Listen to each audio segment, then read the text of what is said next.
movies at last. Looks like it, Aunt Mattie. Huh. What, Dad? Hello, son. Well, daughter, how was the moving picture tonight? Lovely. Mice, that's what it was. Just a lot of mice. There wasn't anybody killed in the whole thing. No, well, then I'll stick to these. These don't talk.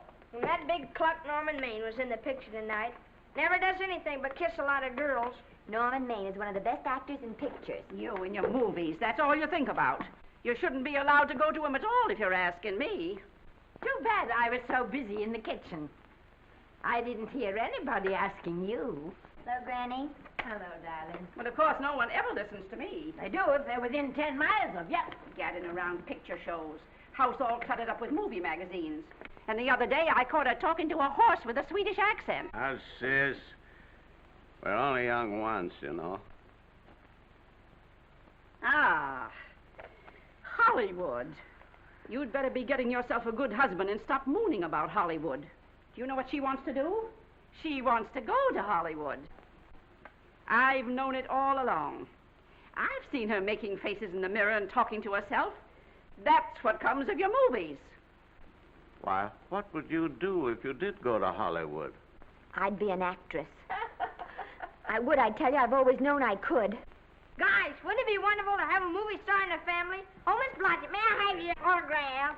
You may not know it, Alec, but you're practically on your way to bed. Oh, Miss Blodgett, you're my favorite actress. Won't you tell me the secret of your success? Oh, let me alone.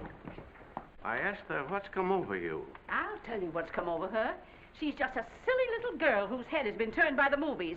And the sooner she forgets the whole thing, the better off she'll be. Why will I be better off? What's wrong with wanting to get out and make something of myself? What do you do that's so much better? Just because you're satisfied to sit here all your lives, you think you can laugh at me. Well, someday you won't laugh at me. I'm going out and have a real life. I'm going to be somebody. You know, if it was spring, I'd say give her a good dose of sulfur and molasses.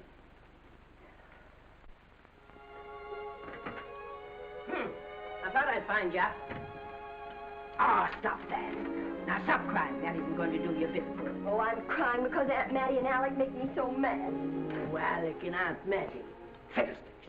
They're not important. You're the only one that counts. Esther, everyone in this world who has ever dreamed about better things has been laughed at. Don't you know that? Oh, I suppose I do, but... But there's a difference between dreaming and doing.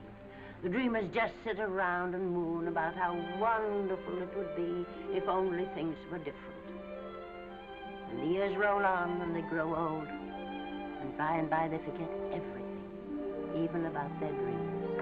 Oh, I don't want to be like that. I want to be somebody. Oh, yes. You want to be somebody. But you want it to be easy. Oh, you modern girls give me a pain. When I wanted something better, I came across those plains in a prairie schooner with your grandfather. Oh, everyone laughed at us as they did at all the other pioneers. They said this country would never be anything but a wilderness. We didn't believe that. We were going to make a new country. Besides, we wanted to see our dreams come true. Oh, Granny, it must have been wonderful. It was wonderful. But don't you think for one single minute that it was easy, Esther Blodgett. We burned in summer and we froze in winter. But we kept right on going and we didn't complain because we were doing what we wanted to do.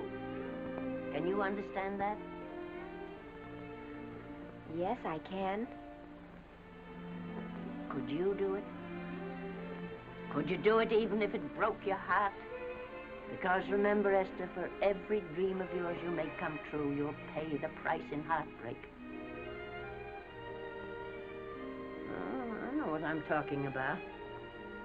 You may not believe it, but I was a young girl once. And a very pretty young girl. A lot prettier than you are. And I was in love with your grandfather. And when some Indian devil put a bullet through him, I felt as if it had gone right straight through my heart, too. And I remembered all he taught me. And I went right on. I buried him out there in that wilderness with my own hands. And I went right on that same day.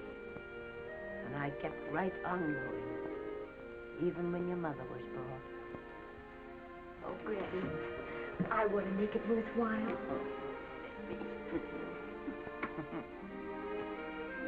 You know, Esther, there'll always be a wilderness to conquer.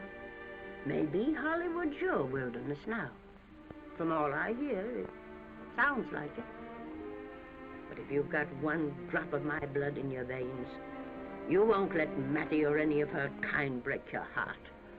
You'll go right out there and break it yourself. That's your right. Here. Oh, here. Stop that nonsense. Here. Take this and go to your Hollywood. Oh, I can't take your money. Well, why not? It's your savings. Well, I was only saving up for my funeral. Now I don't think I'm ever going to die. Oh, Granny, how can I ever thank you? By giving me your word of honor that you'll never tell a living soul where you got that money. I promise. Remember, if you do, I'll have you arrested for robbing me.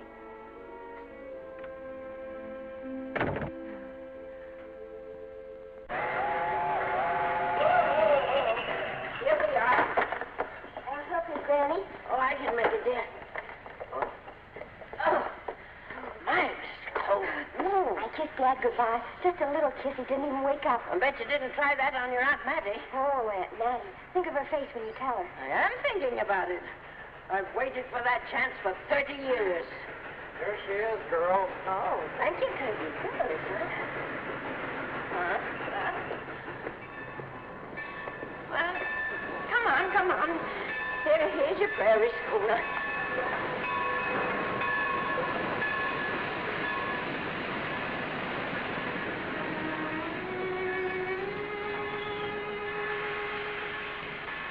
All aboard. Oh, Granny. Go on. Goodbye, Granny. Goodbye.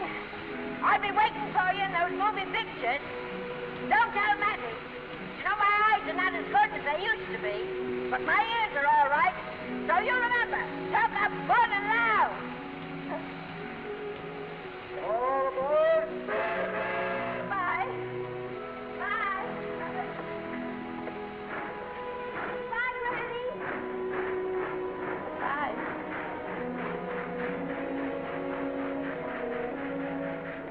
Do you want to go home now?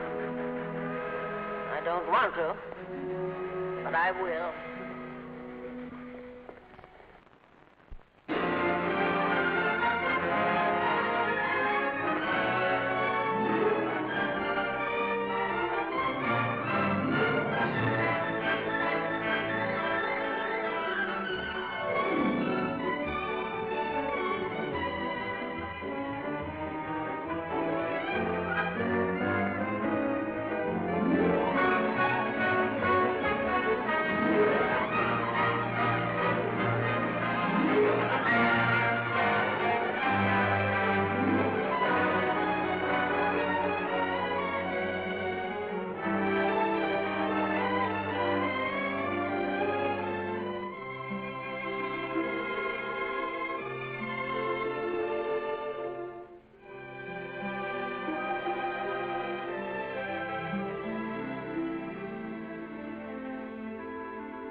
Good afternoon.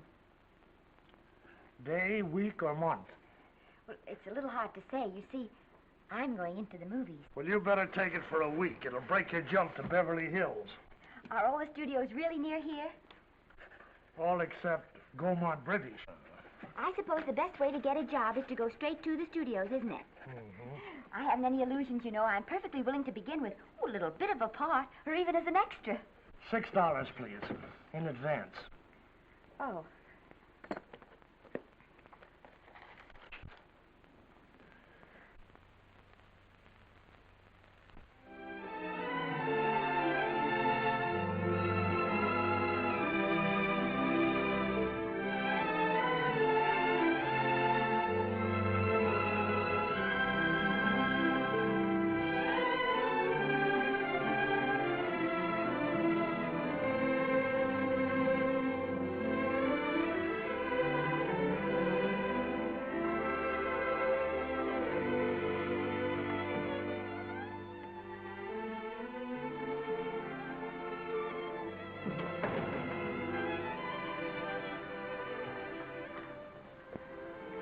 I beg your pardon.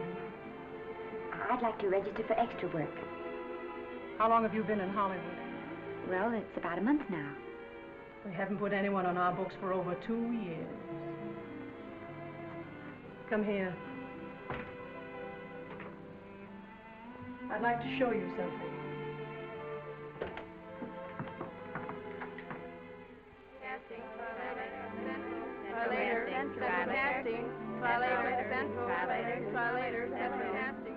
Every time you see one of those little lights flash, it's somebody asking for a job.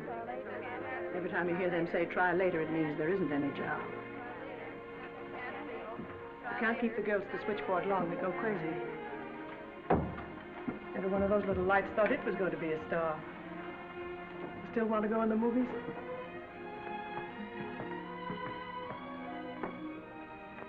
You know what your chances are? 1 in 100,000.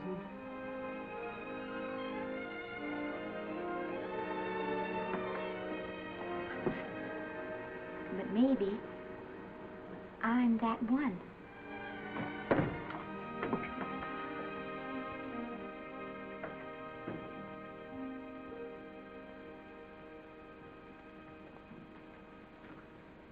Any phone calls for me, Mr. Randall? Oh, no. Jesse Lasky and Sammy Goldwyn must be writing letters instead. How's the luck today? There wasn't any. Maybe you don't go at it in the right way. Now, take Danny McGuire here. He knows the ropes. Don't you, Danny? Sure, I've had him around my neck for years. Huh? What? Oh, Miss Blodgett. Danny McGuire, our new tenant. How do you do? Mr. McGuire is a big director. Oh, are you really? Oh, could you possibly use me in a picture, Mr. McGuire? Of course, I haven't had much experience, but I don't think that really matters if you're willing. And Now, I really listen, feel that... lady.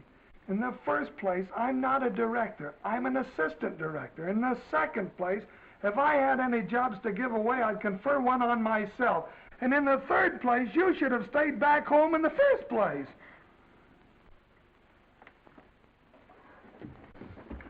Oh, now look what you've done. Hey, wait a minute. Hey, don't be that way.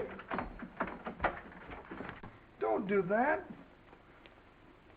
Gosh, I didn't mean to get tough, but a guy thinks he's being kidded when somebody asks him for a job and he hasn't got one for himself.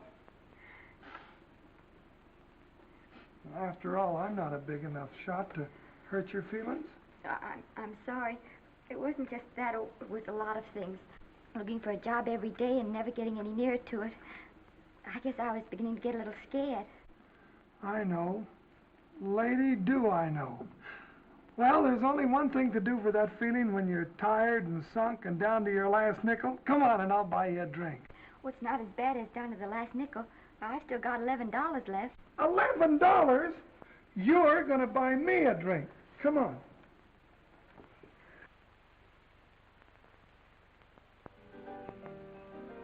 That's right, George. There's nothing like a little rum to take away that milk flavor.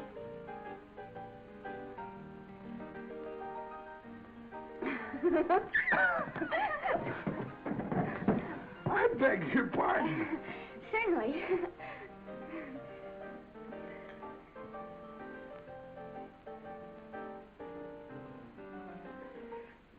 And when I sign my contract, the first thing I'm going to do is see that you direct every picture I'm in. That's my pal. Of course, I'm going to be perfectly nice about it, but I'll just insist. Now, that's the way to talk. Don't let them lick you. Oh, I should say they can't lick me. If they try anything like that, well, I just won't sign. Now, that's right. What have you got to lose? Another one of these and we'll open our own studio.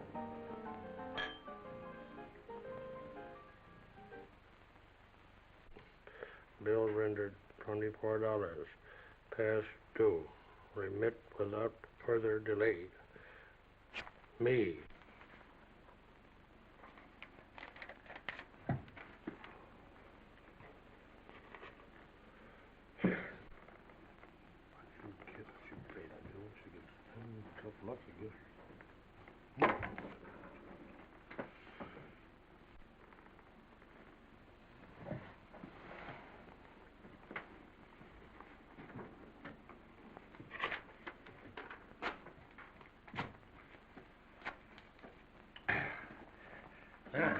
Fifth race. Tri-cap. Who's writing tri-cap?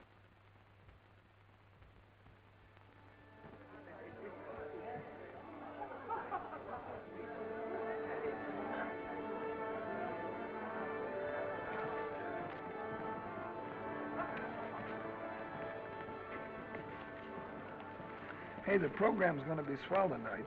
Now, you take this fella Beethoven. I'm a pushover for him. And Chopin, well, he's not so dusty either. But I kind of wish that once in a while they'd play something you could sort of go out whistling, you know, like Blood on the Saddle, Blood on.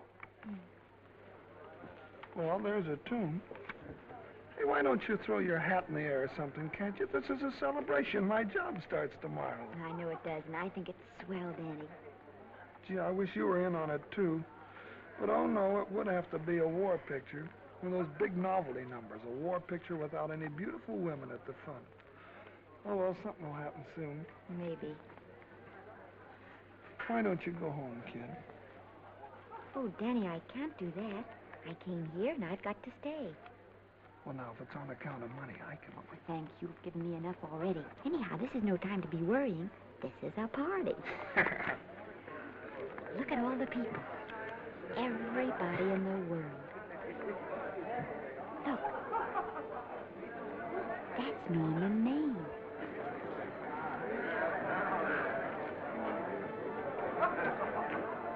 And he seems to have had that one extra cocktail.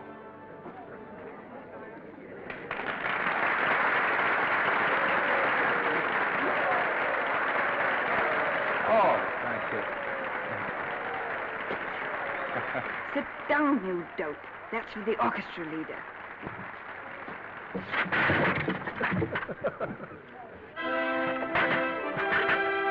All right. Hello, Norman. Oh, Mr. Maine. Mr. Maine, put your arm around Miss Regis. Arlo, this is a Hollywood bowl. Oh, afraid of crowds. Go on, get out of here.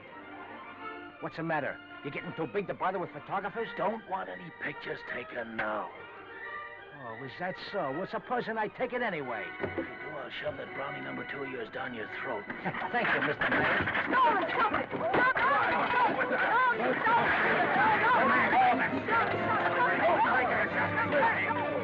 Take it easy, Mr. Mayor. Just calm down. Normie, come back and sit down. Everybody's laughing at you.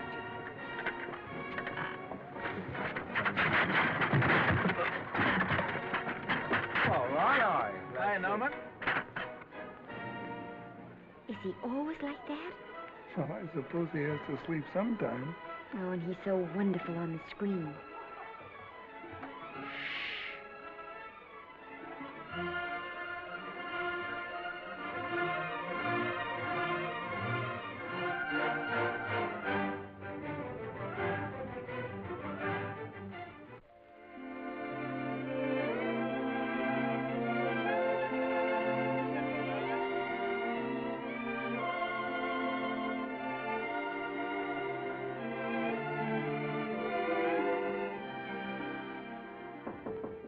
Come in. Danny. What's the matter? Well, believe it or not, I got a job for you. Danny, that's wonderful. When do I go to the studio?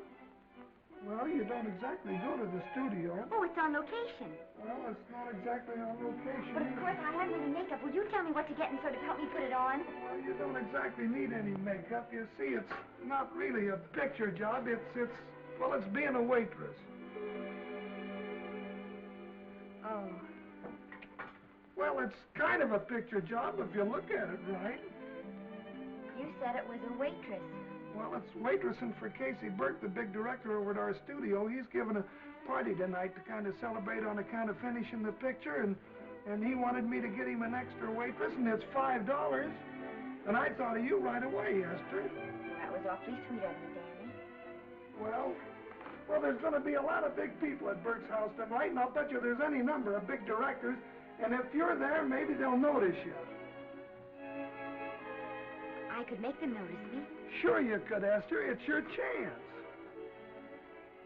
My chance. All right, Daddy, I'll do it. Oh, but I can't. I haven't got the right things to wear. To wear? Oh, here. Now, you don't think the wardrobe department's right next to my office for nothing, do you? A perfect fit.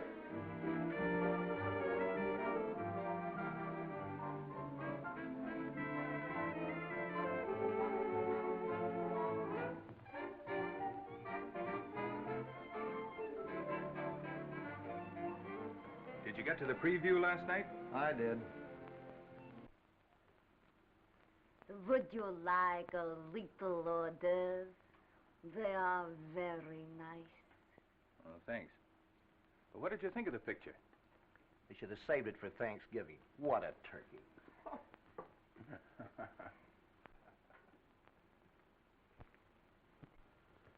Will you have some hors d'oeuvre? You do like hors d'oeuvre, don't you? I don't think there's anything so enjoyable as hors d'oeuvre before supper, and these are rarely delightful.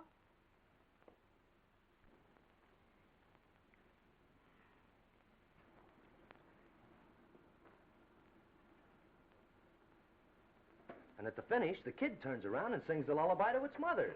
Pardon the big boys, but would you like a little hors d'oeuvre? They say they're the best in town. Don't tell me. I know. Mae West. That's a great twist. But where are you going to find a 2-month-old baby that can sing? Hello, Oliver. Oh, hello, Casey. You want to fire me now? Wait till you see the picture. I'm not a director anymore. I'm a male nurse. What's the matter with the picture? Guy by the name of Norman May. His work is beginning to interfere with his drinking. Oliver, don't tell me I'm to direct his next picture, too. Mm-hmm. You were my favorite producer. Now, wait a minute. You just go right on with your directing. I'll take care of these stars. I know how to handle them.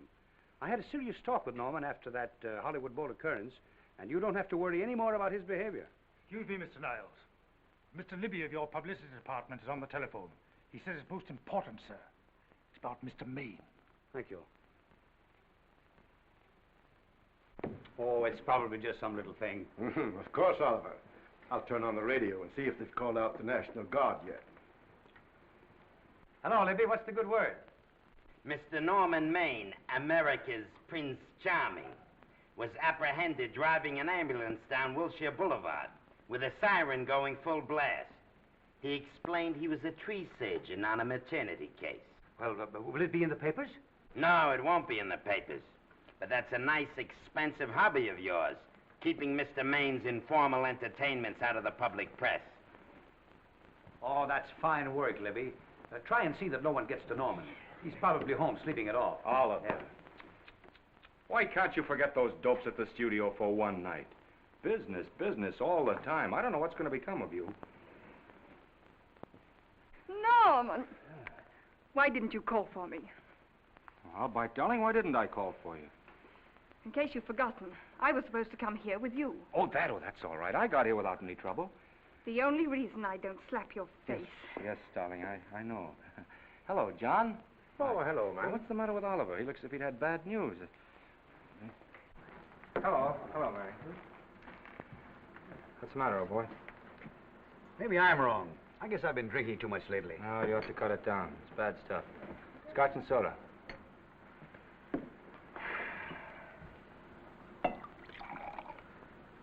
Come on. The word, you know, is pronounced when. Bad dialogue, Oliver. I'd rather not watch this.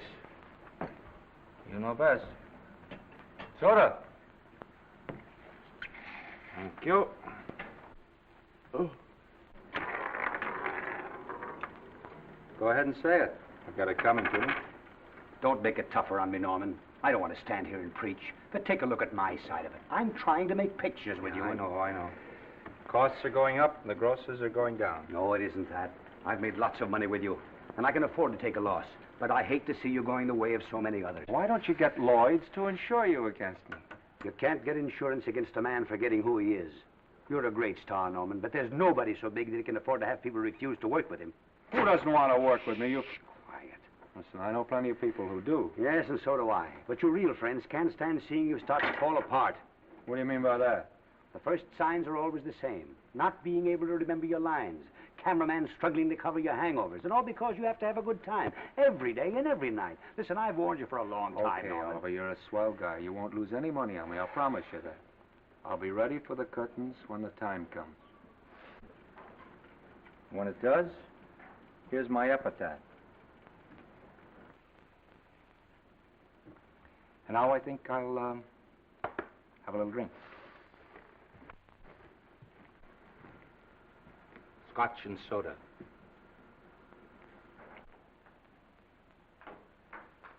Scotch and soda. Oh.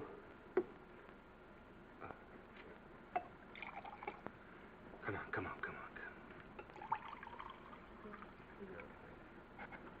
A little soda? Caviar? No, thanks. Yes, pardon me. Ah, lovely. No, I mean the caviar. Mm-hmm. No, don't go away.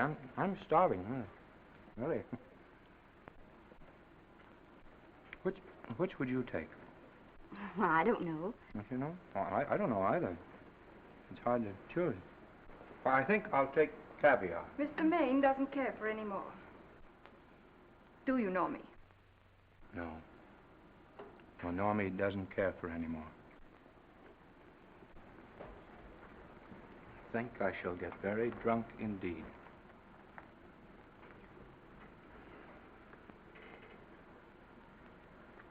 Scotch and soda. Sorry, I have something.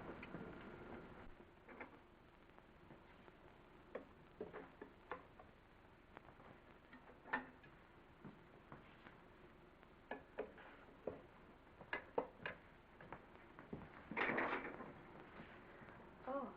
Mind if I help?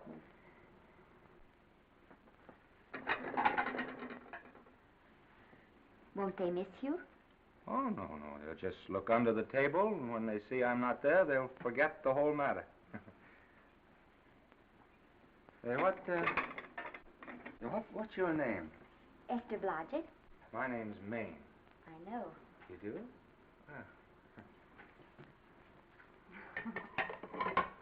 What's so funny? I was just thinking about all your fans and how surprised they'd be to see you here helping me put plates away. Oh, they don't know my finer side. They'd be pretty envious of me, meeting you this way in person. Oh, how do you do?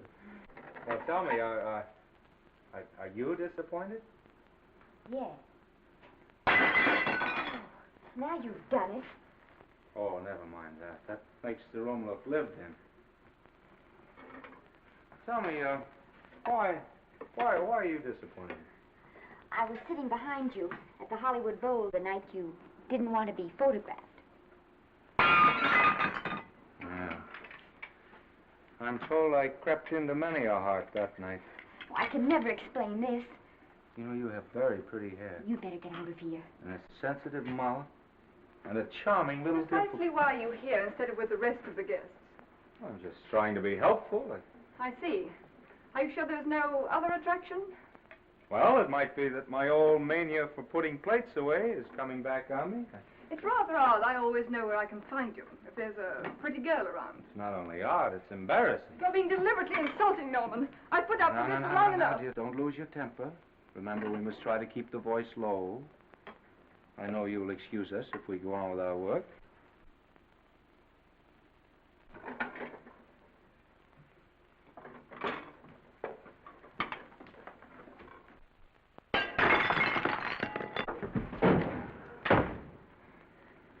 Now see what you've done.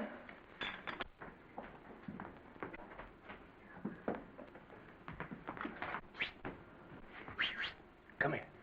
Help me up. Are you hurt? No more than usual. Come on, the wolves are on us. We gotta get out of here. Oh, I can't. The dishes aren't finished. Oh, yes, they are.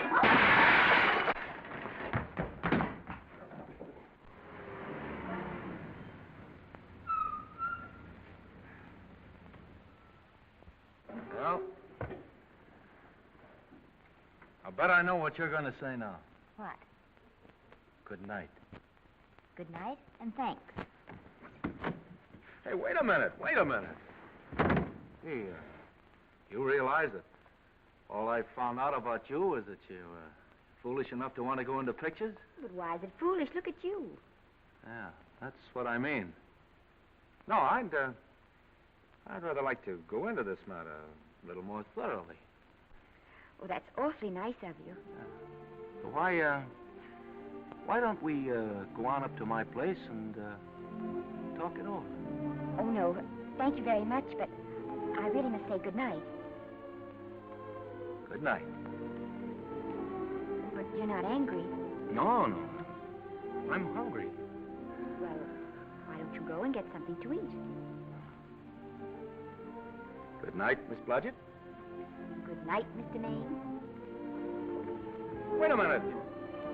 Peter, the least I can do is to see you to your door. Will I see you again? I hope so. Has anyone ever told you that you're lovely? Well, now you know. Thank you.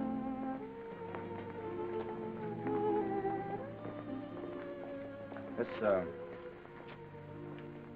is hard to say, but I want to say it anyway. You know, on the screen, I'm a, you know, in private life, I'm a, you know. But whatever I do, I still respect lovely things. And you're lovely. You understand? Yes, I think I do. And it isn't that bump on the head that's doing this. Well, I'm glad.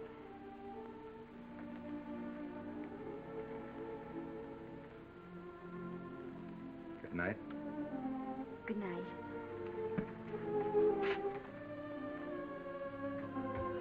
Hey! Do you mind if I take just one more look?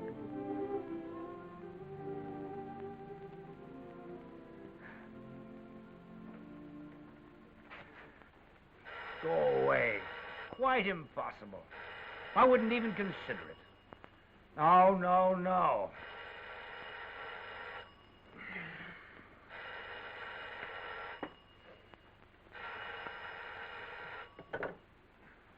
Hello? Who is it? Who? Norman? What have you done now? You're not in jail, are you? Oh. Yes, I see. Oh, it's that again. I see. She's beautiful. Yeah, I know. You want me to give her a screen test? Yeah, certainly. She's got wonderful possibilities. Oh, you know she's got something. Well, you knew all the other ones had something, too. Oh, no. I tell you, Oliver, she's got that sincerity and honestness and a... sincerity and honestness that makes great actresses. Oliver, I am so sure of this girl that I want to take the test with her myself. Listen, Oliver, you've worked hard. You're entitled to a break. You get...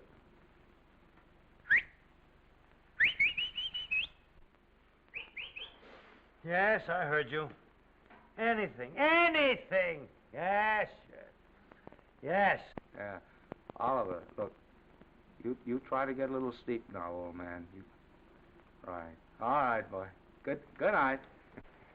Let's go. Now tell us.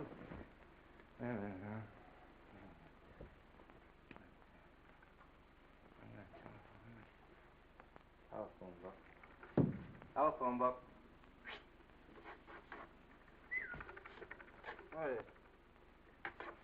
Telephone. Hey, Olive, telephone book. Over here.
Yes? Telephone. For me? Some drunk trying to be funny says he's Norman Maine. Oh, thanks. I'll be right down. And Miss Blodgett, would you give him a message for me? Tell him it's 3 o'clock in the morning!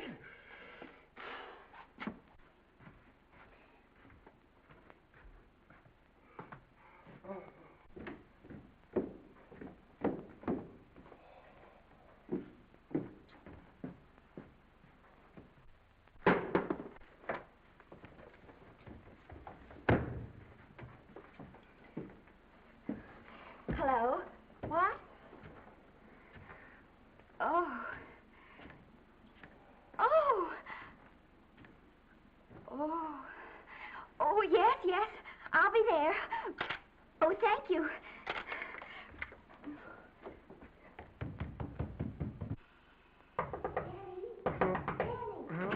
Huh? Oh. Daddy, what do you think? I'm going to take a test tomorrow, and Norman Maine's helping me do it.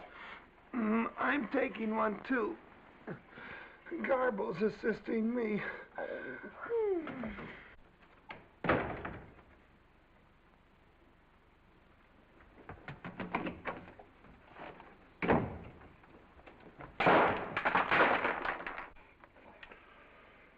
Oh.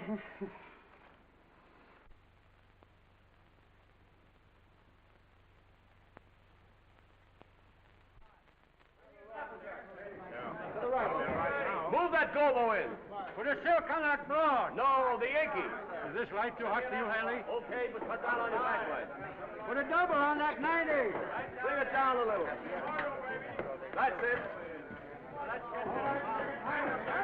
Now put it.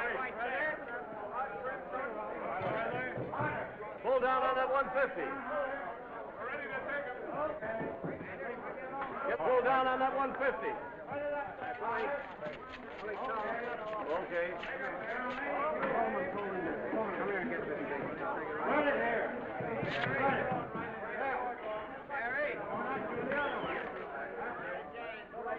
Bring me an apple box. Listen, gentlemen, please, if you don't mind.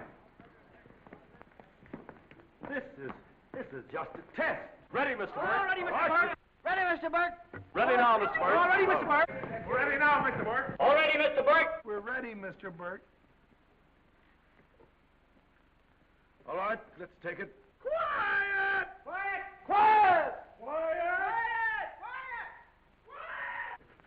Ready, Norman? Yeah. You ready, Miss, what's your name?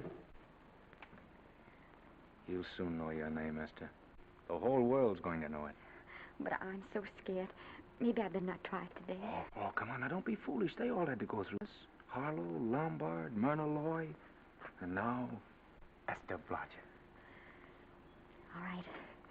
I'm ready. This is the take. Roland. Quiet. Hey.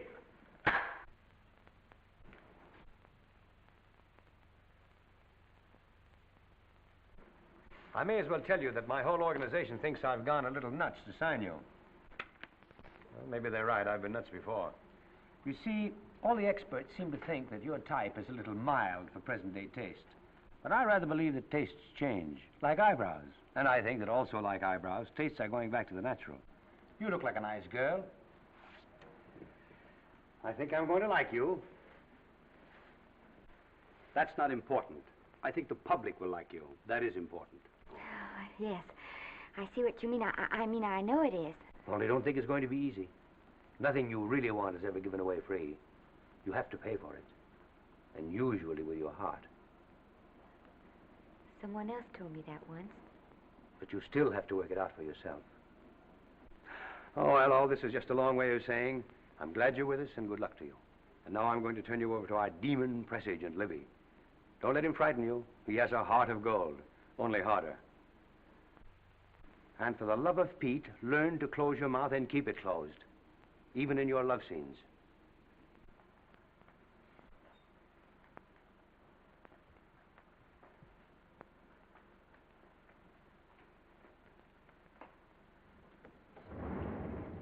Are you a Russian? No, I was born in Fillmore, North Dakota. Oh, no. First saw light of day in a mountain cabin, a trapper's hut, high up in the Rockies. Go on. Well, I always wanted to be an actress. Dreamed of footlights as Lonely Kitty. Are you sure there's no Russian in your family? Positive. That's a shame. Well, what does your father do? He's a farmer. Social registerite father. Fed up with hypocrisies of 400, sought wilderness for consolation. There amidst the mountain flowers, he raised another blossom. His lovely little daughter. What's your name? Esther Victoria Blodgett.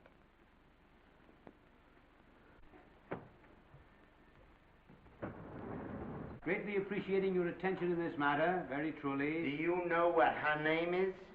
Esther Victoria Blodgett.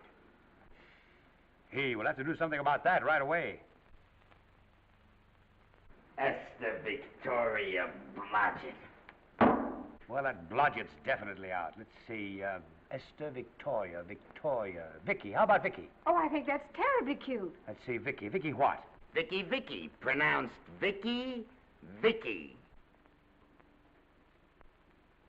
See, Esther, Besta, Sesta, Desta, Festa. Oh, that's very pretty. Jester, Hester, Desta, Lester. Vicky Lester. Oh, I like that.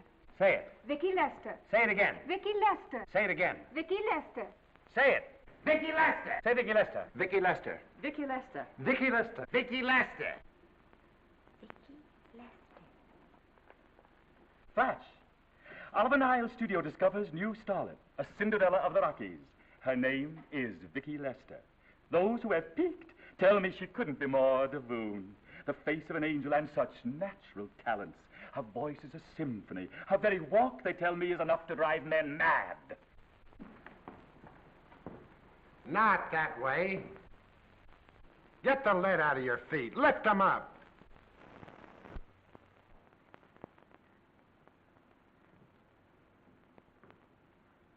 That's better. It's terrible, but it's better. The quality of mercy is not strained. It droppeth as the gentle rain from heaven. Cease. Through the mouth, my child, through the mouth. The nose is for smelling roses. Proceed. Does she have to look surprised all the time?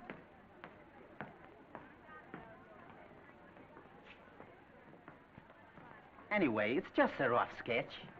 Pretty small mouth, eh? Oh, well. Give her that Crawford smear.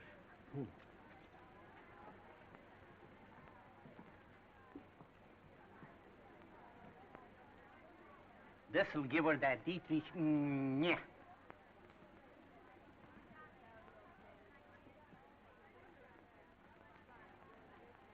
We're on the wrong track. She still looks surprised.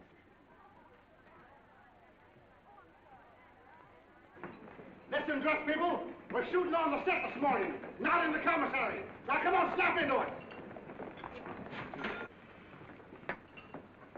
Acme Trucking Company? No. Mr. Smith is not in.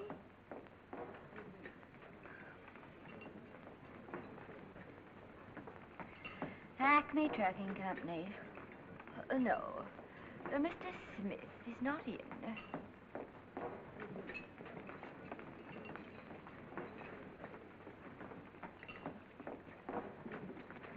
Good morning. What can I bring you, Mr. Maine? That just shows how long you've been here. Naval bless you. How soon are you and I going to be married, huh? I don't know. You'll have to ask my mother.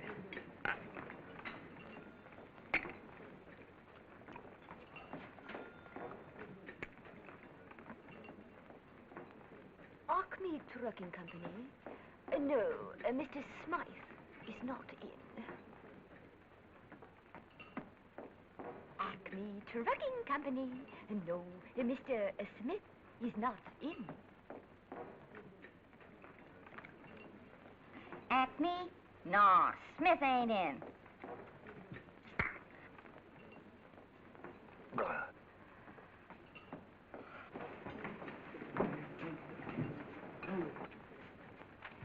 Acme Trucking Company? I'd like to speak to Mr. Smith, please. Mr. Smith is not...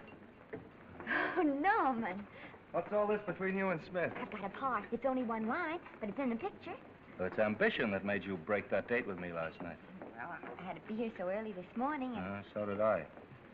I had to stay up all night to make it. you've started your picture, haven't you? No, we're still in the testing stage. You can't seem to get the right girl for the lead.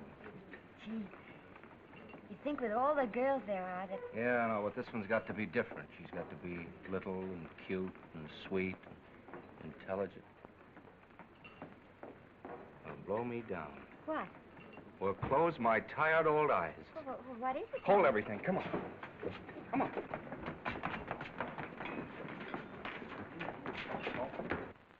Had you been through the whole casting directory? I'll work day and night, Mr. Niles. And I'll work with her, Oliver. And I can be mean or nasty or anything you want, Mr. Niles. If she clicks, Oliver, you've got a star overnight. Okay.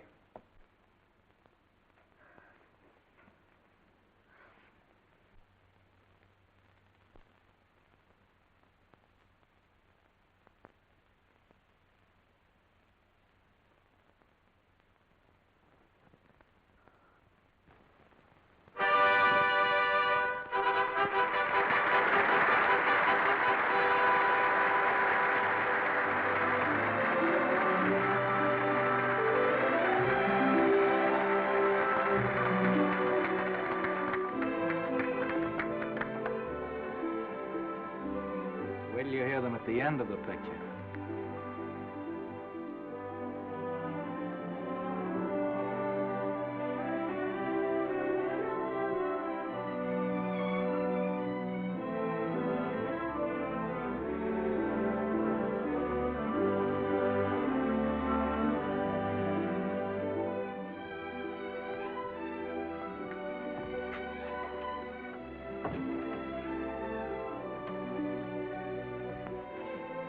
Do you think we were noticed? By no one. They're much too busy playing at croquet. I've loved you all my life. But we only met 2 days ago. That's when my life began.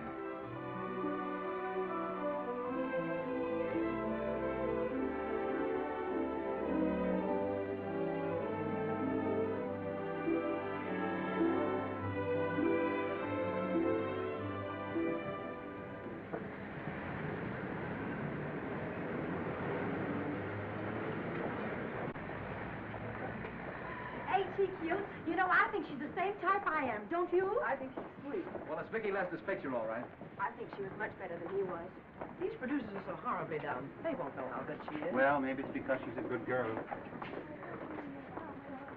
Oh, Maine's not so bad, but it's Vicki Lester they'll go to see. Isn't she, darling? I think she's the most precious little thing I've ever seen.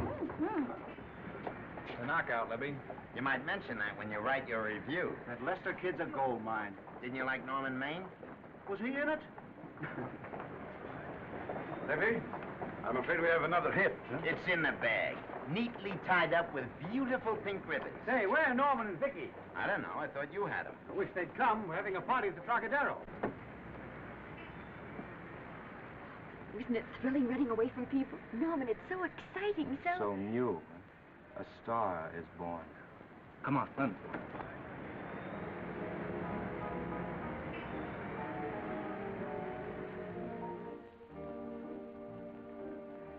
It's wonderful, isn't it?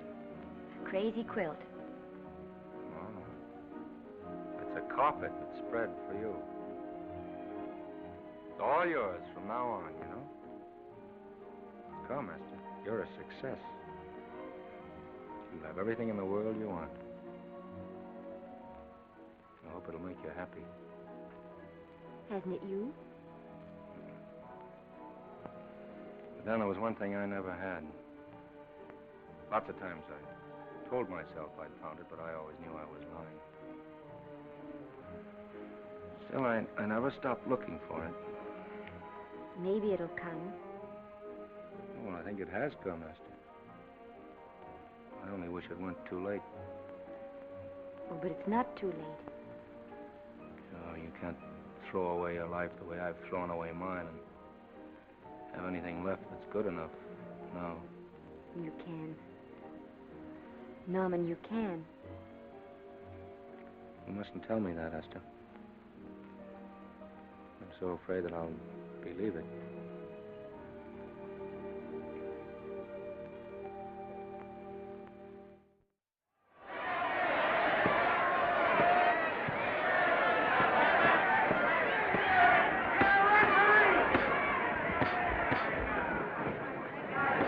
Gotcha.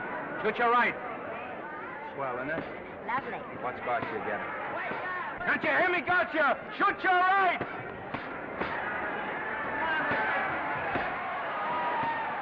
He's down! Gotcha got him! Gotcha got him! He did, didn't he? Yeah, but he'll be up, though. You like it? Sure I did. You like me? Sure I did. Ooh, that reminds me. Will you marry me? No, thank you. Come on, Gotcha, finish him. Why won't you marry him? Wasn't that dependable? Hey, shoot your right! Throw away your money? Break him up in there. Break him up. Drink so much. Well, suppose I quit drinking. Yes? Come on, Gotcha, shoot the right in there, the right. Suppose I save my money. Yes? There he goes. Let him have it. Suppose I became absolutely dependable on all occasions. Yes?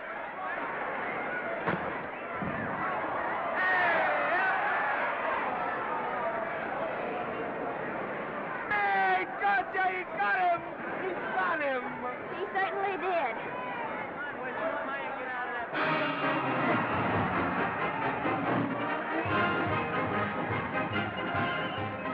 Gee, that was a beautiful fight. Norman.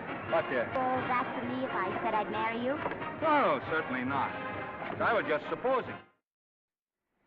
We're going to be married. Guess I didn't read that line right. I'll try it again.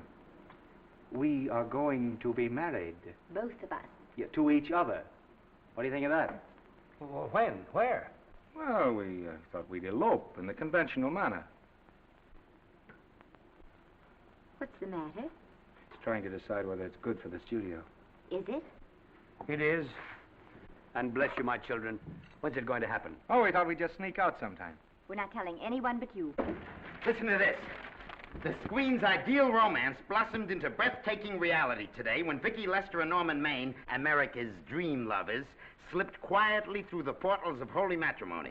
How does it sound?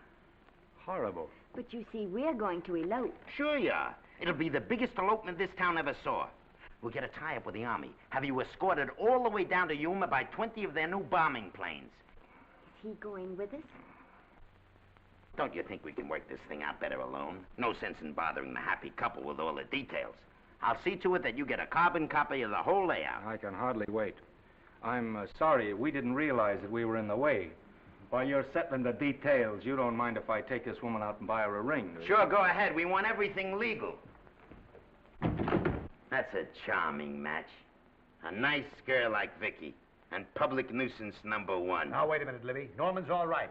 And if you'll pardon my pointing, Vicky's business is her own. It doesn't require any comments. I wasn't making any comments. I just said it was a rotten shame. Now, go ahead and plan the elopement. Oh, that elopement stuff is out. You can't get any scope in that. We're going to have a wedding. Where'll we have it? Customary place, I believe, is a church. Nah, it's been done. This has got to be something big. The beach. I can visualize it.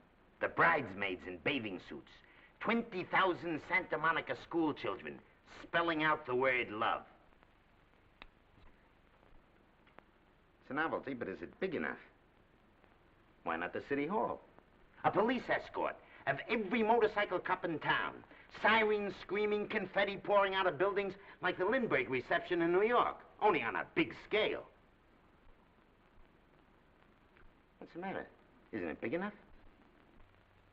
And now if any man can show just cause why these two may not be lawfully joined together, let him now speak or else hereafter forever hold his peace.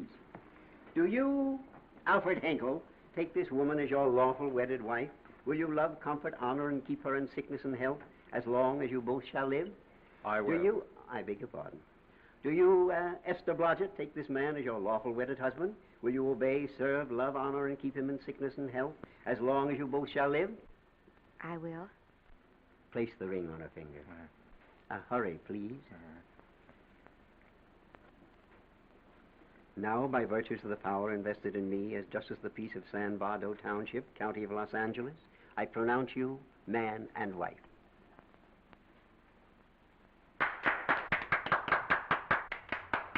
Quiet! And now I must exercise my prerogative of office. I hope you'll be very happy, Mrs. Hinkle. Thank you. Thank you, sir. Oh, Thank Danny. you very much. Now, if you'll please sign the license. Oh, yeah. You know, Mrs. Hinkle, I can't help but believe I've seen you somewhere before. Oh, really? Well, I believe this is the first time I've ever been in San Vardo. You know, your face is familiar, too, Really? Mr. Hinkle. There you are, sir. Thank you very much. Oh, Here's your thank you, receipt. sir. Thank you. Goodbye. Goodbye. See you again. Yes, goodbye. No, I don't mean I'll see. Oh. Yeah, I think you got by with it. But it was close. That JP was just beginning to remember where he'd seen us. Well, anyway, we got away from Libby. Hello, Toots. If you will be kind enough to glance between my shoulder blades, Mr. and Mrs. Henkel, you will find there a knife buried to the hilt. On the handle are your initials. Lovely to have seen you, Libby. Hold it, Hold it, Danny.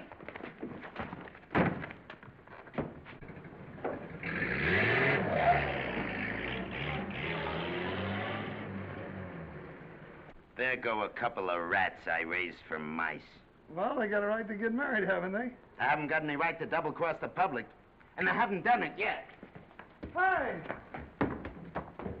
People versus Porky Washington, who is charged with violating Section 600. Young man, you're in contempt of court. Operator, get me the Los Angeles Tribune. I've a good mind to put you under arrest. Wait till I make the score. You wait, too.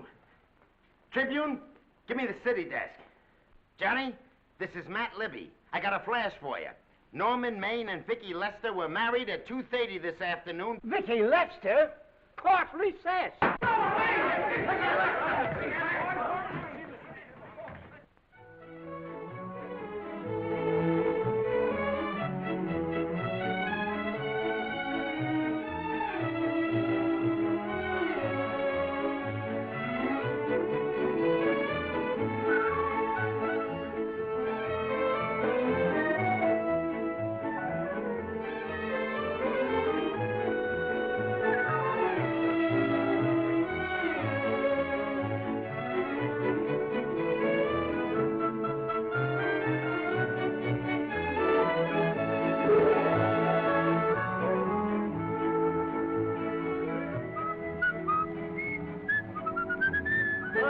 Give me a horse, a great big horse, a great big buckaroo, and let me wahoo, wahoo, wahoo!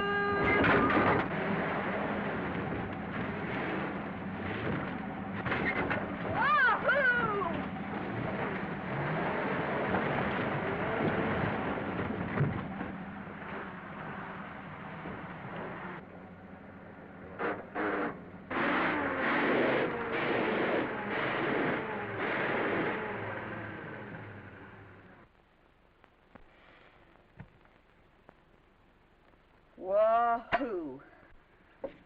Now, wahoo. I don't want to sound immodest, but I think I've stripped a gear. Well, sit down, won't you, and let's get acquainted. We'll probably be seeing quite a bit of each other from now on. Well, might just as well break the ice now as later.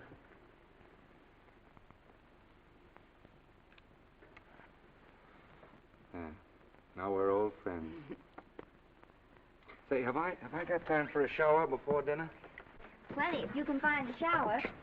I never can remember where that thing is. Does it pull out or slide under? Here, I think I can find it. No, it's the linen closet. Here it is. Nice work. Oh, half the time those things are just luck. I'll see if I can disinfect this steak.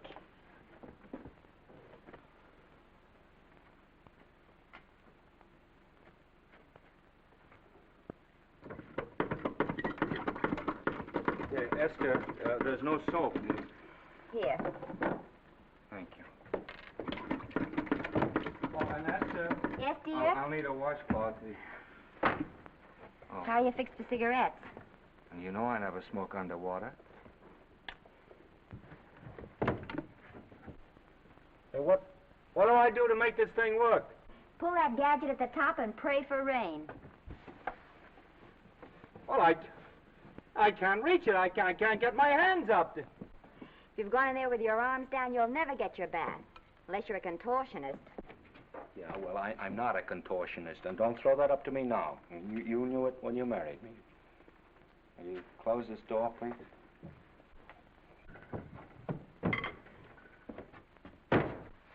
Thank you.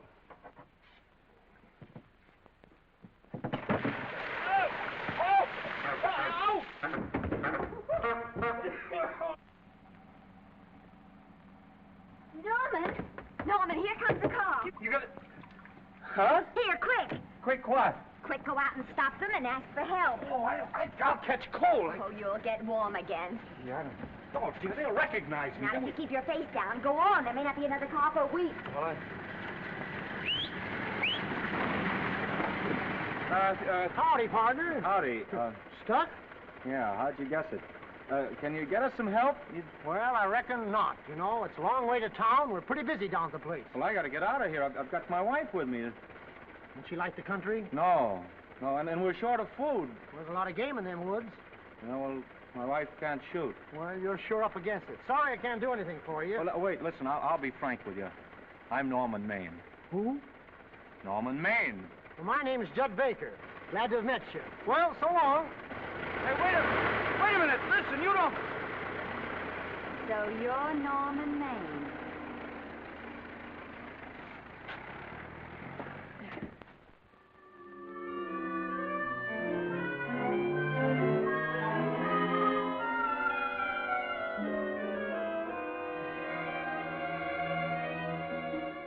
I got my prestige to look out for. I'm supposed to be the best publicity man in the racket, and they laugh themselves sick when I even try to get a decent mention of Maine. Yes, I know how sensitive you are, Libby, and I don't like to see your feelings hurt. Thanks, boss. Now, Vicky, there's a dish for free space. But if Maine swam across the Pacific, the papers would keep it a secret. Well, the exhibitors don't like him, the critics don't like him, the public don't like him, and I don't like him. Who likes him?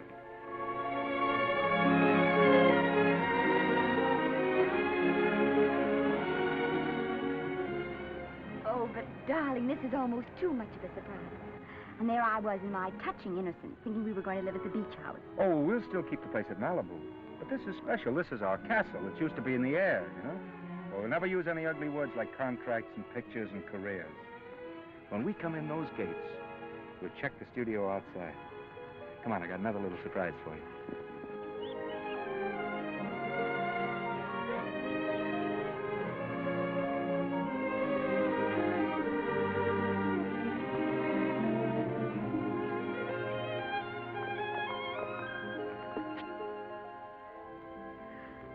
Norman, it's lovely. So are you lovely. The whole world's lovely. Hey, hold it!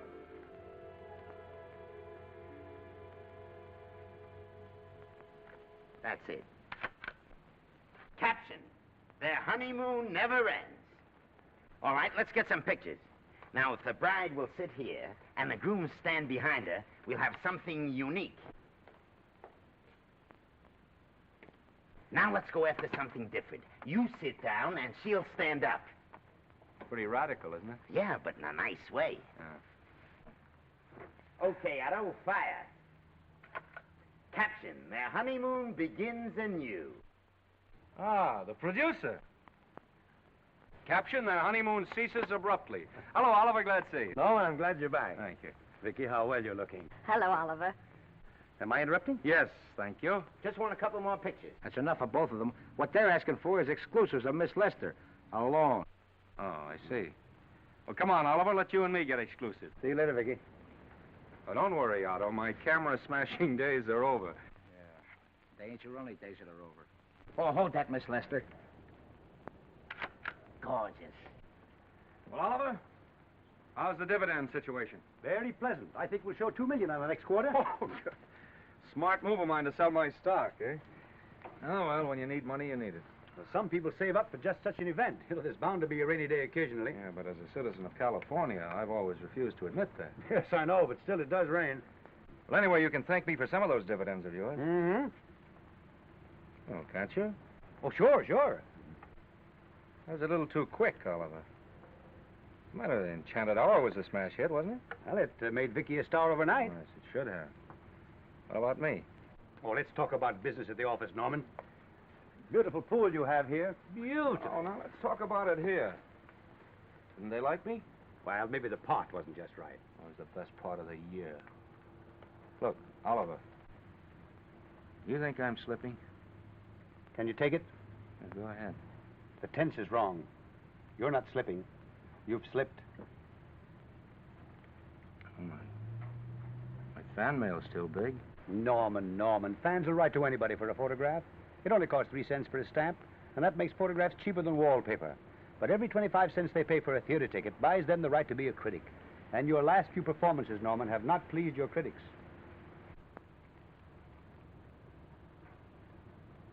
You remember I told you I'd be ready for the curtains when the time came? Here it is. Let's call off the contract, no hard feelings. We're not quitting, either of us. There's no explaining these things. We've all seen how the public turns. Maybe we can turn them back. I've got a swell script lined up for you. About Esther. If you think that I'm going to get in her way... Well, as a matter of fact, as it happens, there's no part in this story for her. I'd more or less planned to star her in a picture of her own, with that young Pemberton opposite her. He's coming along nicely. Good for young Pemberton.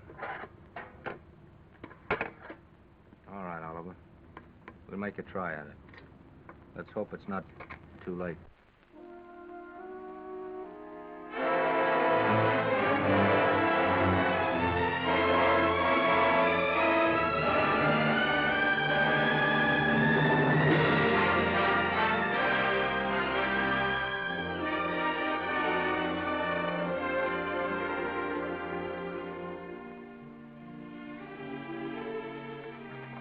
No argument. I'll buy those. Huh. The screen's most finished actor. I'll say he's finished. He keeps them away in droves.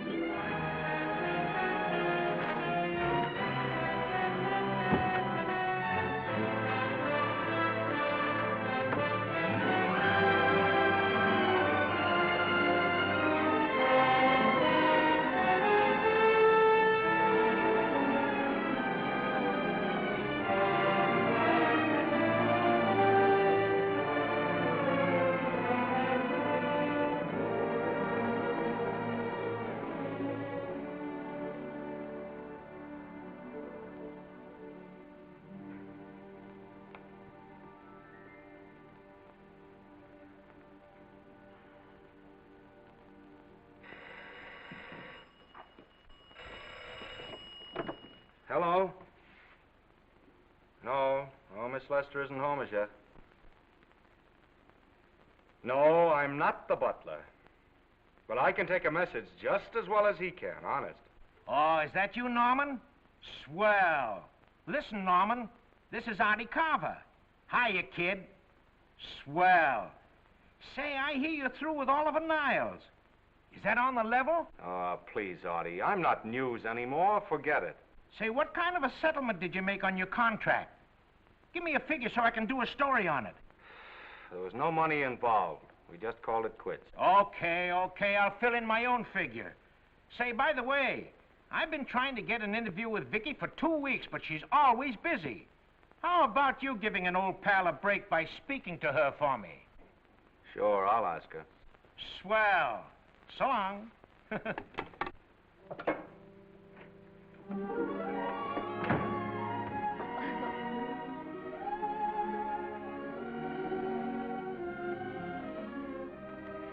I didn't mean to be late, darling, but Casey wanted... All right.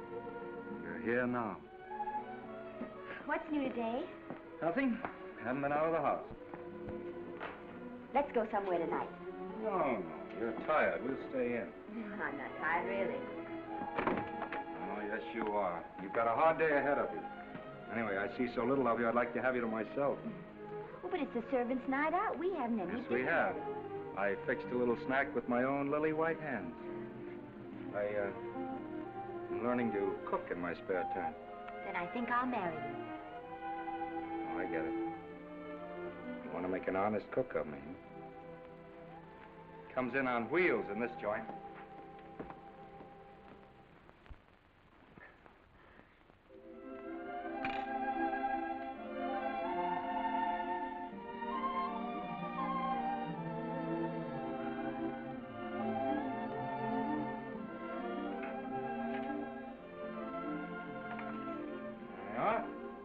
How's it look? Wonderful. Huh? That's what I thought. Now then, don't be formal, just pitch in. Yeah?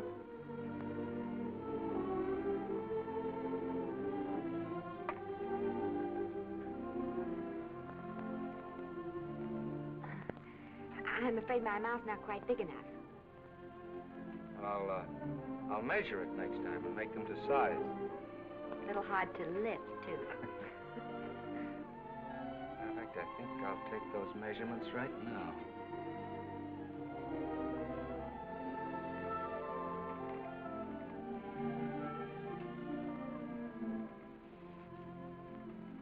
And that's what I wait for. All day. And that's why I rush home without even changing my costume.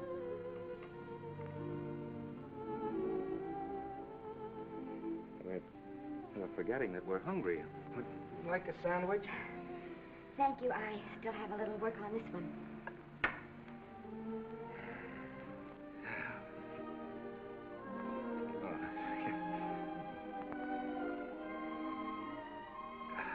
Norman, will you unhook my dress? I can't breathe. Mm-hmm. You know, all the time I thought it was the kiss that made you breathless. A lot of hooks, hmm? Uh-huh. Why don't you have a zipper? That's a good idea. You got it? Yes.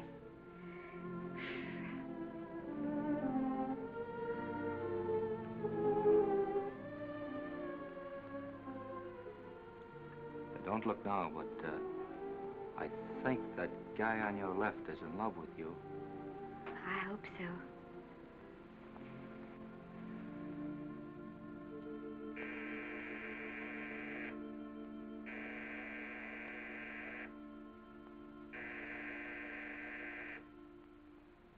It's the doorbell. Is it? Maybe they'll go away. Oh, I never do at a time like this. You... Just a minute, dear. I'll be right back.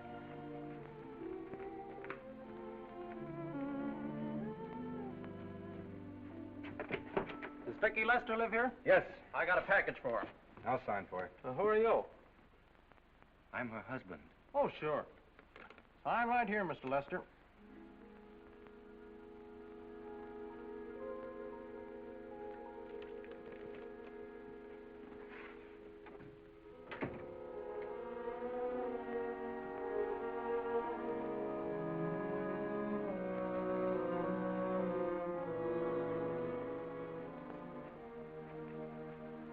package for you. Oh, by the way, I forgot to tell you, they want you for a benefit to Shrine Auditorium next Wednesday night. I told them I'd ask you. And, Oh, darling, I don't want to hear about that now. Well, you better wait till I finish before I forget them all. The Academy dinner secretary phoned. She wants to know if you want a table reserved for you. Oh, yes, Artie Carver called and asked if I'd use my influence with you to get him an interview. I told him I'd try. That was all, I think. Oh, Norman, let's don't talk about those things now. We're forgetting the wonderful food you prepared. Oh, I'm not very hungry now. I think I'll fix me a little drink, But, Norm...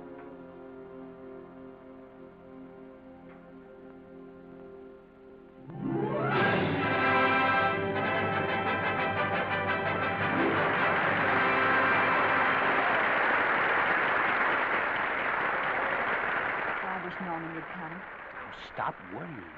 And think how nice that statuette is going to look on your mantelpiece. Do you suppose anything's happened to him? But of course not. He's just been held up in traffic. You think about that statuette. And now we arrive at the climax of the annual dinner of the Academy of Motion Picture Arts and Sciences, the highest award within our power to bestow. We have already applauded with our hearts as well as our hands, while awards have been given those gentlemen who during the past year have rendered distinguished service to the motion picture industry. We now pay honor to the ladies, or rather to one lady. We offer to her the Academy Award for the finest performance of the past year. She has already had the world's acclaim, but this is the tribute of her fellow workers, the men and women of this industry. It is not only my pleasure, but my privilege to present this award to the actress who created the unforgettable Anna in Dream Without End, Miss Vicki Lester.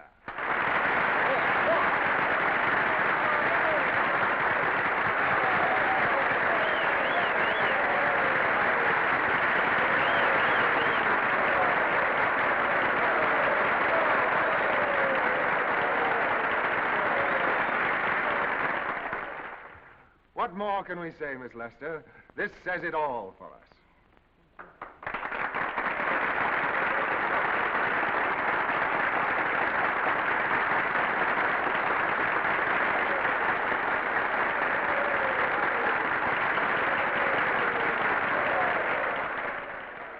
Ladies and gentlemen, when something like this happens to you, and you try to tell how you feel about it, you find that out of all the words in the world, there are only two that really mean anything. Thank you. All I can do is to say them to you from my heart. All I can do is to keep on saying them. Hey, that's fine. Oh, this thing. That's a very pretty speech, my dear. Very pretty. You said the right thing. I want to be the very first one to congratulate you on that valuable little piece of bric-a-brac. Now I want to make a speech. Gentlemen of the Academy and fellow suckers, I got one of those once for a best performance. They don't mean a thing. People get them every year. What I want's a special award, something nobody else can get. I want a statue for the worst performance of the year. In fact, I want 3 statues for the 3 worst performances of the year, because I've earned them. And every single one of you that saw those last masterpieces of mine knows that I've earned them. Libby, start the music. What I'm here to find out is, do I get them or do I get them? Now answer, yes or no.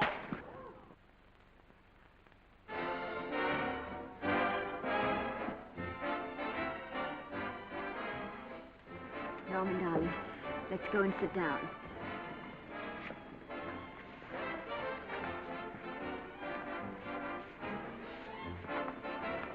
Come on, Norman, sit to that.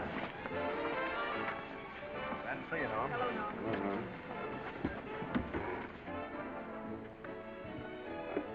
Well, Norman, how are you? Hi, Oliver. My dear, do let me congratulate you. You must be terribly proud and happy tonight. Thank you.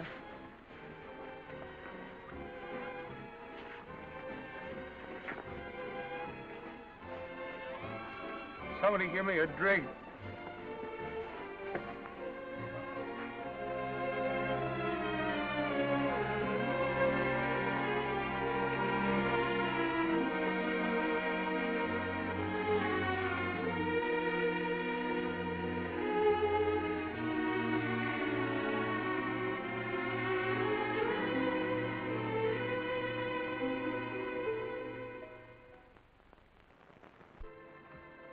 Oliver, it's nice of you to come to my dressing room. Vicky, how are you? I've missed you. Everyone's missed you. Have a nice trip. Well, a 3-month tour of the theater circuit scarcely comes under the head of pleasure. But the way they're screaming for your pictures all over the country. Miss Lester, if I may talk shop, you are a knockout. Thank you. It's good to hear that. You've been crying. A little. How's Norman?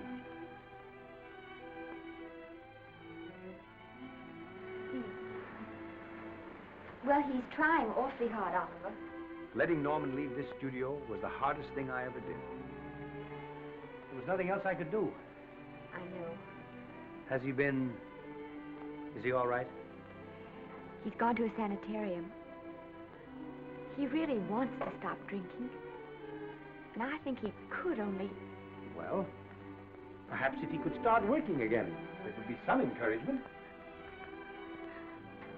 Oliver, could you do that? Yes. Oh, thank you. But he mustn't ever know I told you. He won't know, and you mustn't worry. I want you to keep up your good work in this picture. I'll try, Oliver. That's the one thing I can do for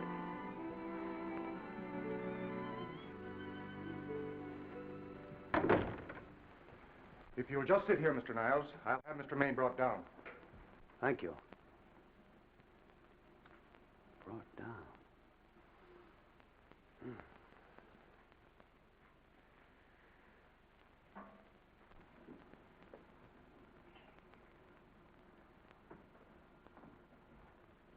Hello, Oliver. Welcome to Liberty Hall. Hello, Norman. Well, no, Mr. Niles isn't slipping me a case of scotch, Cuddles. This is just a handshake. This is Cuddles, Oliver, my social secretary. We go everywhere together. How are you feeling, Norman? Fine. Getting along remarkably well, Cuddles tells me. He says you ought to see some of the boys. Let's sit down. Yeah. Cuddles, we really don't need you. Touching, isn't it? Can't bear to have me out of his sight. Are you comfortable here, Norman? Comfortable. It's positively luxurious. They even have iron bars in the windows to keep out the draft. How much longer are you going to be here? Oh, well, I'm really cured now. I'm just staying on for an extra week or two to get in good shape, you know. After all, there's no particular hurry to return to the cameras. That's what I wanted to talk to you about. I've got a script with a fine part for you in it. Gee, Oliver, that's great. That's great. Who plays opposite me? Well, it is not exactly the lead. Young Pemberton's doing that. But I tell you frankly, I consider your part better than the lead. Oh, I see. It's better than the lead. Well, of course, it isn't terribly long. But it's one of those parts that makes an impression on you. They'll be thinking about you all through the picture. Mm-hmm. Well, the thing is, Oliver, I'm pretty well set at another studio. I'm not at liberty at the moment to tell you which one. You know yourself how those things are. Of course. But it's a big picture. It's one of the biggest of the year. Mm-hmm. And the part. Every actor in Hollywood would give his teeth to play it. Well, that's fine, Norman. Naturally, that will tie you up for a while. But we won't get to this picture for some time. And perhaps, if you want to consider it for later on, well, we'll be... I'll tell you, Oliver, you'd better not count on me. See, I've got several pictures lined up after this one. Then they're talking to me about England. You know, they're doing some very interesting things over there, you know. Mm-hmm. Hey. What is it, Cuddles? Speak right out. We all love you. Your dinner. Oh, yeah, we dine at 5:30 here. Makes the nights longer. Well, goodbye, Norman. I'm glad to see you getting along so well. Be out in no time. I'll have to introduce myself all over to a lot of people. They won't know me when I'm not drinking. Goodbye. Goodbye, Norman. Thanks for dropping in. Yeah. Well, Cuddles? Alone at last, eh?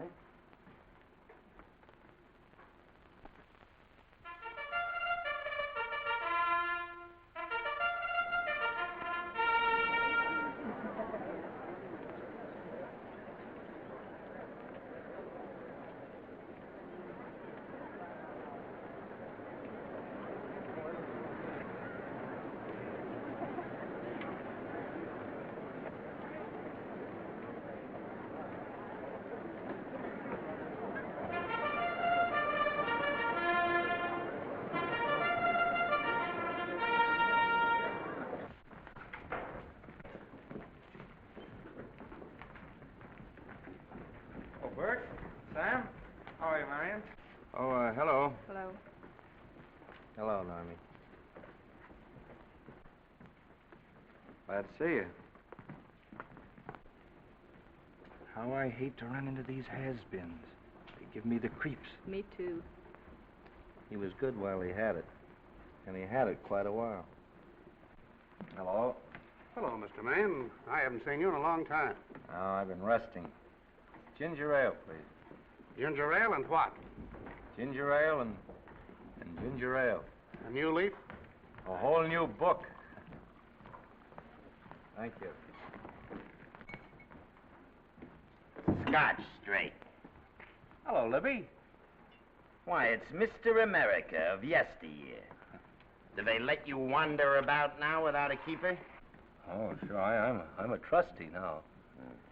Didn't expect to find you at Santa Anita. What do they do with the actors while you're away? Oh, they cut them into slices and fry them with eggs.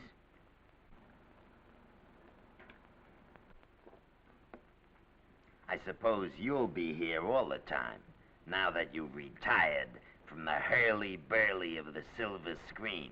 Well, we're living down in Malibu now, and pretty lonesome with Esther away working all day. Well, I wouldn't squawk about that if I were you. It's nice to have somebody in the family making a living. Oh, wait a minute, Libby. I don't want to forget that we're friends. Friends, my eye. Say, listen, I got you out of jams because I had to. It was my job, not because I was your friend. I don't like you, and I never have liked you. Nothing made me happier than to see all those cute little pranks of yours finally catch up with you and land you on your celebrated face. Where do you work, Libby? Always wait till they're down, then kick them. I don't feel sorry for you. You fixed yourself nice and comfortable. You can live off your wife now. She'll buy you drinks and put up with you even though nobody else will. Wait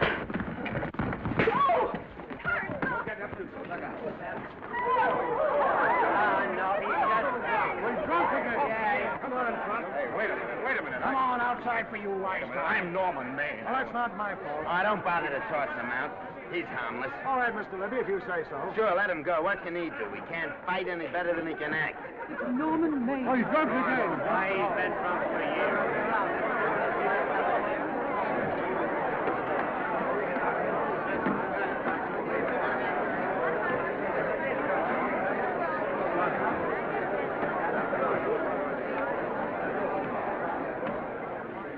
Give me a scotch.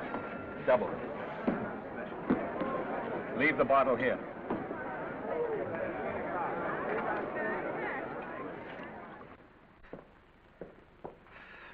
Vicky, you'll be ill. Why don't you try to get a little sleep? But he's been gone 4 days. 4 days and not a word.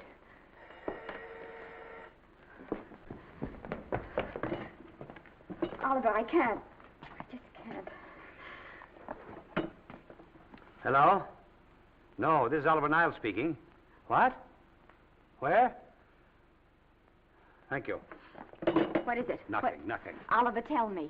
He's in the night court. He's been arrested on a drunk charge. Now, he's all right. He isn't hurt. I'm going right down and get him out. I'm going with you. Vicky, it isn't any place for you, and if it gets in the papers, What there'll do be... I care about the papers? I'm going with you.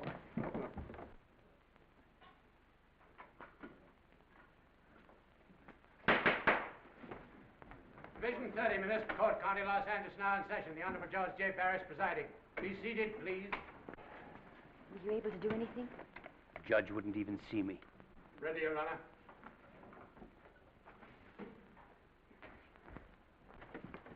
I want to advise you that you're entitled to be represented by counsel, to be confronted by the witnesses that may testify against you, to compel witnesses to attend on your behalf to a public and speedy trial by the court or by a jury, and the right to be admitted to bail. Call the first five. Gregory, Hales, Kane, Rodriguez, Johnson. Come on, boys, step in. Go ahead. Move along. William Gregory. Yes. Plain drunk, picked up at 5th in town. Asleep in the gutter. 14 similar offenses in the past 6 months. Still at it, Gregory. How do you plead? I don't feel so good.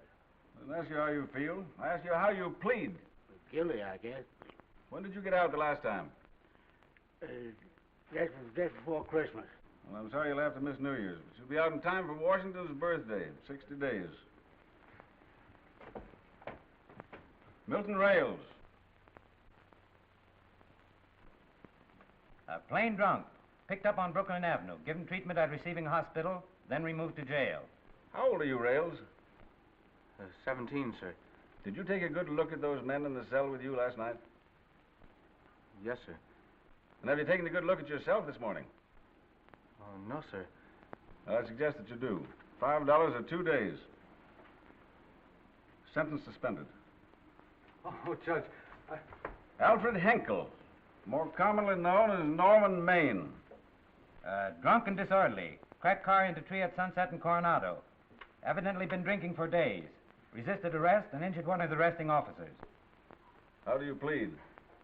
Guilty. You're Norman Maine, the actor, aren't you? You've come pretty low, haven't you? There isn't a man here who's had the advantages you've had. Look what you've done with them.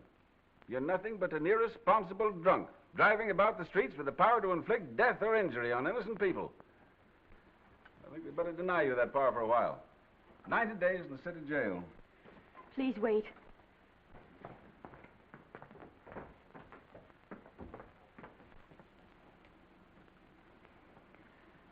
I'm his wife. Yes, I recognize you, Miss Lester. Please, Judge. I promise you this won't happen again. I'll be responsible for him. If you just won't send him there. You realize that this man, when drunk, is obviously a menace to public safety? And you realize, too, Miss Lester, the responsibility you'll be assuming to this court and to the Commonwealth? I do. Sentence suspended. Prisoner remanded to custody wife. Thank you. You can get him at the jail entrance, madam.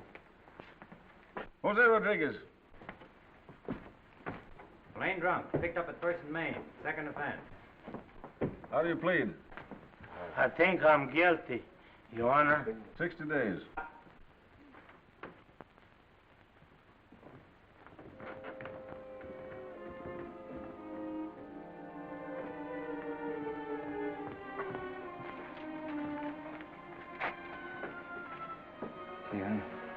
I'm so tired. Hold it, Mr. Maine, for picture.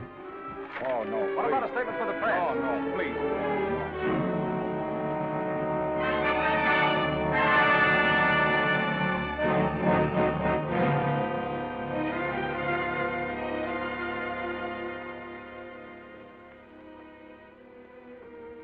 He's still asleep. He's been asleep nearly all day. That's the best thing for him. It's awful to see this happen to someone you love. And know in your heart that it can't get any better. I only know that all I can do now is stay with him and try to help him. So will I. And between us, we'll take care of him. You're very fond of him, aren't you, Oliver? And I'm very fond of both of you. Then I know you'll understand what I have to tell you. And after what happened last night, I think you already know what it is. I can't do any more pictures. I'm going away for good with Norman. But you can't do that, Vicky. You're at the very peak of your success. And you've worked so hard to achieve it. That's what's been wrong. Oh, I've thought it all out. Maybe if I hadn't been away from him so much, last night and what went before, it wouldn't have happened. Oh, I know it's too late to think about that now, but it may not be too late to go away with him and start over somewhere. It's your life you're giving up, Vicky. so I can try to give Norman back his. Can you honestly tell me I'm wrong to do it? No, Vicky. I cannot honestly tell you that. Then there'll be no more Vicky Lester.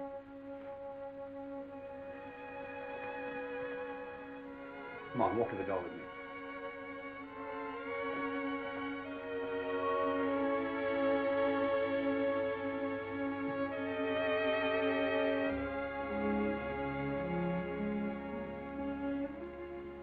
Goodbye, Vicky Lester. You were a grand girl. Good luck, Mrs. Norman Maine.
Darling, this is Maine coming in to apologize again. I'm sorry, dear, but it isn't you. What other troubles have you got? None. I was just playing a scene with myself.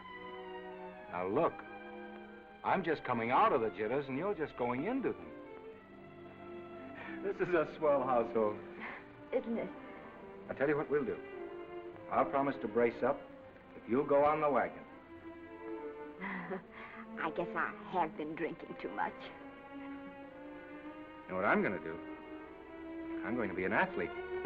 You mean with great big muscles and everything? Well, roughly speaking. Gonna join the YMCA? It costs too much. I'm going wading out in our front yard. Now? Sure. Would you like me to go with you? Sure, if you'd like to. No, me. I don't think I will. It might spoil this beautiful, natural wave. Yeah, I guess that's right. But, darling, look, could you have a hot toddy, some hot soup for me when I come back? Some hot soup? Yeah. And I'll make some of those nice sandwiches. Norman, do you have to?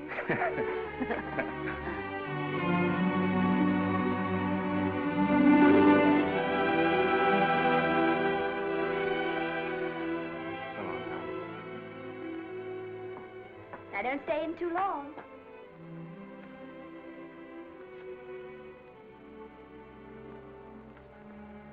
Hey! You mind if I take just one more look?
first drink of water he had in 20 years. And then he had to get it by accident. Pardon. How do you wire congratulations to the Pacific Ocean?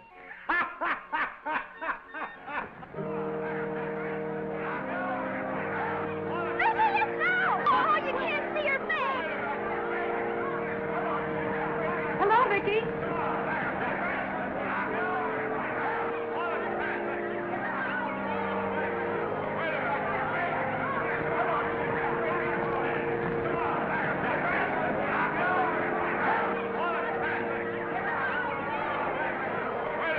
Can't you? Come on, Vicky, let's see your face. Vicky, will you sign my book for me? Write Mrs. Norman May. Don't you care, Vicky? You get over it. Stand back, can't you? Don't you cry, dearie. He wasn't so much.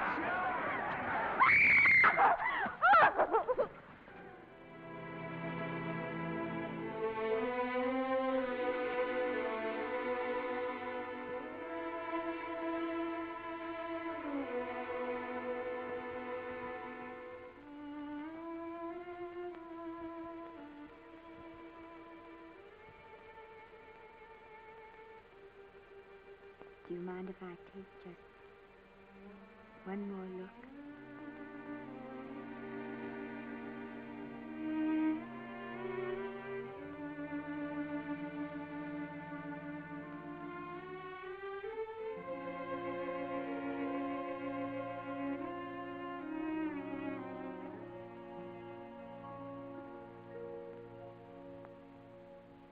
Here are the paychecks for the servants' graves. You'll find a very nice bonus in each one. Miss Lester asked me to thank you for your kindness and service. If there's anything I can do for the little lady, I should be glad to do it. She would appreciate your attending to the closing of the Beverly Hills house. Put down those trunks.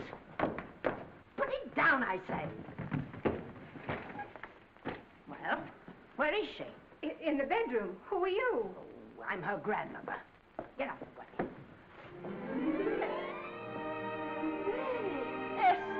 Granny, darling.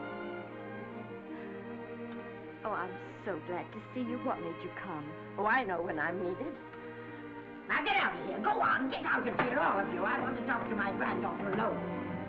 I came just as quickly as I could. But I'm going home. I sent you a wire yesterday.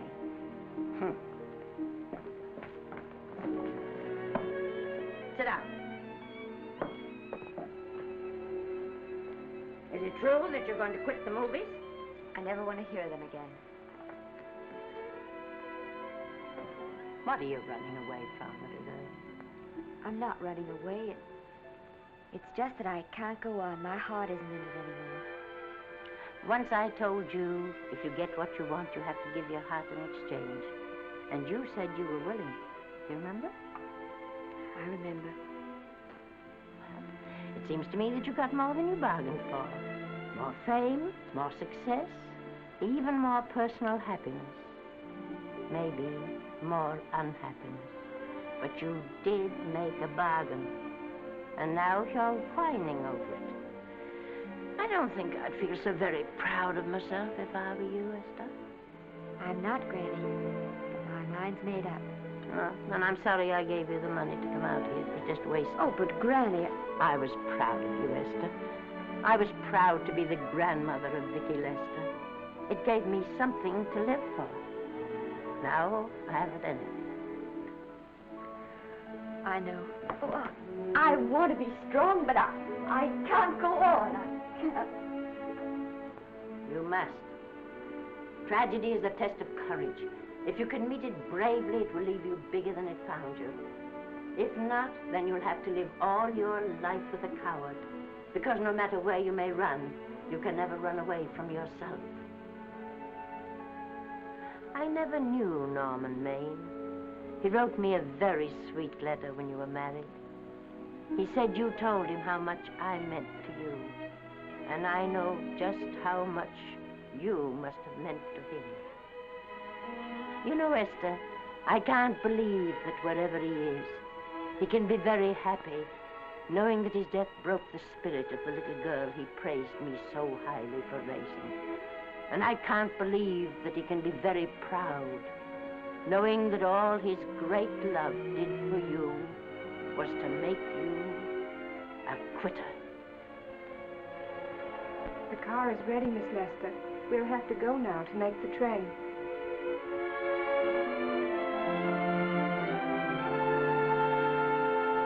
Put the car back in the garage.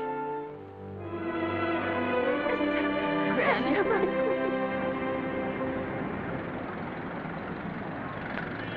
The entire picture industry has come to the Chinese theater for this opening tonight.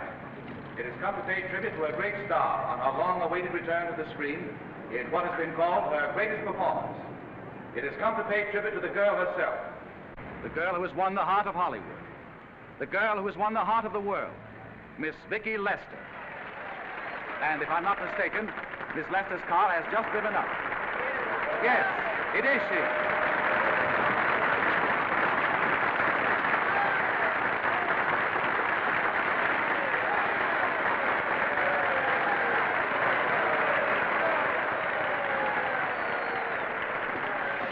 This doesn't scare you too much. I scare very slowly, young man. Big smile, folks, please.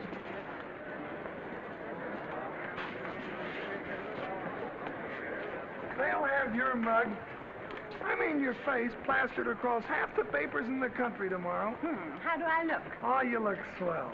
You're a liar, but I like you. And here's Miss Lester's grandmother. Won't you say a few words to the radio audience, please? Say something, Letty. You know, we've got a thing like that back home where they all listen in on, but we call it a party line. Won't you say something, please? They're listening. Maybe some of you people listening in dream about coming to Hollywood. And maybe some of you get pretty discouraged. Well, when you do, you just think about me. It took me over 60 years to get here, but here I am. And here I mean to stay. Thank you very much.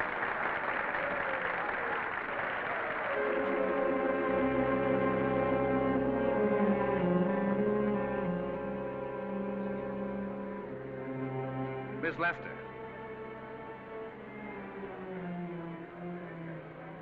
This microphone is on an international hookup. Throughout the world, your fans are hoping that you'll say a few words to them.